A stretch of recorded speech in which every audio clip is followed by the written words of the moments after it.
സ്കൈവാച്ചുമായി പതിവ് പോലെ അശ്വതി വിശ്വനാഥൻ നമുക്കൊപ്പം ചേരുകയാണ്. Aswathy, good morning. Morning Vineel. എന്തുണ്ട് വിശേഷം? നല്ല വിശേഷം, സുഖമായിട്ടിരിക്കുന്നു. നോക്കാം. അപ്പോൾ പതിവ് പോലെ എല്ലാ പ്രേക്ഷകർക്കും ന്യൂസ് മലയാളത്തിൻ്റെ സ്കൈവാച്ചിലേക്ക് സ്വാഗതം. നമുക്കിന്നത്തെ കാലാവസ്ഥ വിശേഷങ്ങളിലേക്ക് ഇന്ന് പെട്ടെന്ന് കിടക്കാം അല്ലേ. അപ്പോൾ സംസ്ഥാനത്ത് മഴയ്ക്ക് ഒരു ശമനവുമില്ലെന്നാണ് കാലാവസ്ഥ വകുപ്പ് നൽകുന്ന മുന്നറിയിപ്പ്. ഇപ്പോൾ 2 ദിവസമായിട്ട് നല്ല മഴയാണ്. കുറച്ചു നേരം ഈ മഴയൊന്ന് നിൽക്കും, അതിനുശേഷം വീണ്ടും ഈ മഴ വീണ്ടും തുടരും. അപ്പോൾ അങ്ങനെയാണ് സംസ്ഥാനത്തെ മഴയുടെ ഒരു അവസ്ഥ എന്ന് പറയുന്നത്. അപ്പോൾ ഇന്ന് കാലാവസ്ഥ വകുപ്പിൻ്റെ ഏറ്റവും പുതിയ മുന്നറിയിപ്പ് അനുസരിച്ച് നിലവിൽ 8 ജില്ലകളിലാണ് യെല്ലോ അലേർട്ട് ഉള്ളത്. പത്തനംതിട്ട, ആലപ്പുഴ, കോട്ടയം, ഇടുക്കി, കോഴിക്കോട്, വയനാട്, കണ്ണൂർ, കാസർഗോഡ് എന്നീ ജില്ലകളിലാണ് നിലവിൽ യെല്ലോ അലേർട്ട് പ്രഖ്യാപിച്ചിട്ടുള്ളത്. മഴ മാത്രമല്ല കേട്ടോ, ശക്തമായ കാറ്റിന് സാധ്യതയുണ്ട്. ഇന്ന് മുതൽ 27-ാം തീയതി വരെ മണിക്കൂറിൽ 50 മുതൽ 60 കിലോമീറ്റർ വരെ വേഗതയിൽ ശക്തമായ കാറ്റിനും സാധ്യതയുണ്ടെന്ന് കാലാവസ്ഥാ വകുപ്പ് മുന്നറിയിപ്പ് നൽകുന്നുണ്ട്. അപ്പോൾ ഈ മഴയ്ക്കുള്ള കാരണം എന്താണെന്ന് അറിയല്ലേ?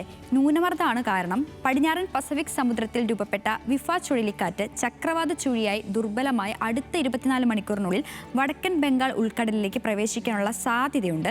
തുടർന്നുള്ള 24 മണിക്കൂറിൽ ചക്രവാത ചുഴി ന്യൂനമർദ്ദമായി ശക്തി പ്രാപിക്കാനുള്ള മുന്നറിയിപ്പ് അല്ലെങ്കിൽ സാധ്യത കൂടി കാലാവസ്ഥ വകുപ്പ് പറയുന്നുണ്ട്.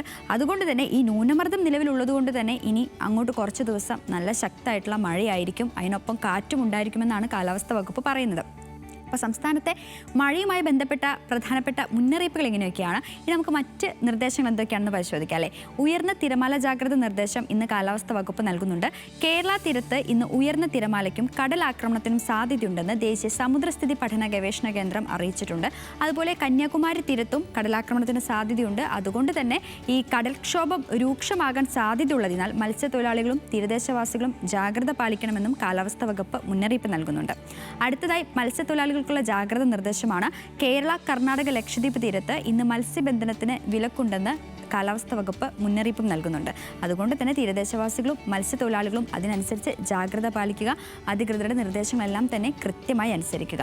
അപ്പോൾ ഞാൻ നേരത്തെ പറഞ്ഞ പോലെ ഇനി കുറച്ച് ദിവസം അങ്ങോട്ട് മഴയാണ്. അപ്പോൾ അതിനനുസരിച്ചുള്ള നിർദ്ദേശങ്ങളെല്ലാം ഞാൻ നിങ്ങൾക്ക് കൃത്യമായി നൽകുന്നുണ്ട്. അതെല്ലാം അനുസരിക്കുക, ജാഗ്രത പാലിക്കുക. അപ്പോൾ എല്ലാ പ്രേക്ഷകരും സുരക്ഷിതരായിരിക്കുക. എല്ലാവർക്കും നല്ലൊരു ദിവസമാകട്ടെ എന്ന് ആശംസിക്കുന്നു. നാളെ വീണ്ടും സ്കൈവാച്ചുമായി കാണാം. ബിനിൽ.